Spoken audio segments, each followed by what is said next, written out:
So I'm reading this great book by Dr. Chuck Chakrapanti called Unshakable Freedom, Ancient Stoic Secrets Applied to Modern Life.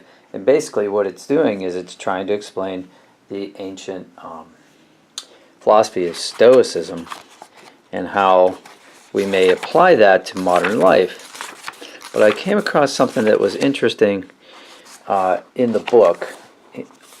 The doctor makes a statement, the author here makes a statement. It said, in ancient Greece and Rome, competing philosophers tried to get converts to their way of thinking by addressing people in public, not unlike modern-day evangelists. Some philosophers used the public square. Stoics got their name because they used to teach under a stoa poikile, painted porch. Now, that's an interesting statement. There's no footnotes here. There's nowhere where he says where his source for that information is, and I'm curious about that. It sounds like a very cogent argument. However, completely coincidentally, because I have this version of Archaeology magazine which talks about another school of ancient thought, and this is from July, August of 2015, so the odds of me coming across this at the same time were kind of strange. Here it says, it's talking about Epicureanism. And Epicureanism, of course, is related to Stoicism. They're very similar in that they have a worldview, a way of living, a philosophy that espouses a certain way of living. They're obviously different as well, but they were contemporaries of each other. And here we're talking about an archaeological site where writing has been found, and it says, in the 2nd century AD, at the city of Oinonanda, the philosopher Diogenes inscribed his works on the wall of a stoa, or portico in the public square. The public square is pictured below. After the building was destroyed, the stone blocks were recycled as construction materials above. So this is interesting because he doesn't say that the stoa is where they taught. He says that the inscriptions were made on the stoa, and here also, right in the adjoining paragraph, I'm trying to find my spots here, Diogenes had paid for the inscription to be carved on the wall of a stoa, or covered walkway.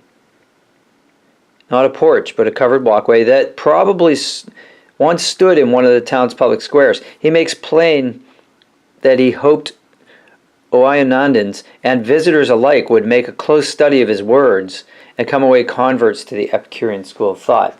So this is interesting. This is one of the only source materials for a primary source materials for a Greek philosopher that we have in existence. And the fact that it was inscribed in stone, they're piecing together the stones in this article. It's a very interesting article about that. But the point I think is to be made is, were they standing there on the portico, on the stoa, teaching, or were they putting their words up there for other people to read while they were passing by? And I know that may be splitting hairs, but I just thought it was interesting, and I wondered if the author of this book, Dr. Chakrapanti, was aware of this, and I thought it would be interesting to see if he were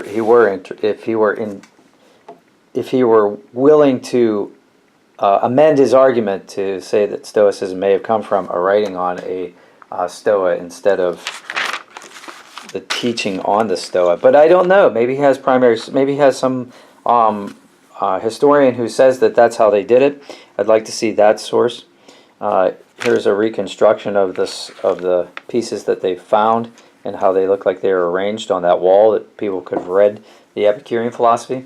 But it's interesting. But I like this book a lot. I like this article a lot, but I like this book a lot, and we're going to talk more about Stoicism in following videos. If you want to see those, please comment and below, and like this video, and subscribe if you want to see more videos about Stoicism. I've thought about, I think I've adopted a Stoic way of life without even knowing it, and a philosophy of life. And it may not be exactly what you think it is. It's It's a very interesting philosophy, which we'll get into later. Please like, share, and subscribe, and comment below. Thanks.